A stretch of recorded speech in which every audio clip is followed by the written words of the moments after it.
నా పేరు అనిల్ కుమార్. నేను కాలు నొప్పితో బాధపడతాంటి.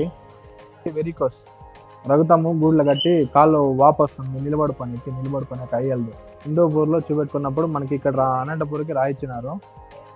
అనంతపూర్లో అబీబీ సార్ని కలిసినాము 2 years కింద.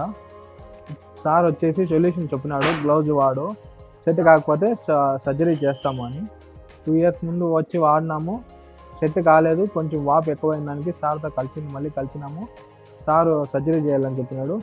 సారు సర్జరీ బాగా చేసినాడు. ఇక్కడ అన్నీ బాగా సౌకర్యంగానే ఉండేవి, వార్డులో కూడా బాగా చూసుకున్నాడు. సార్ కూడా బాగా ధైర్యం చెప్పి సర్జరీ చేసినాడు. ఇప్పుడు కొంచెం మేలు, అంటే హాస్పిటల్లో అన్ని సౌకర్యాలు బాగుండేవి, హాస్పిటల్ పర్వాలేదు.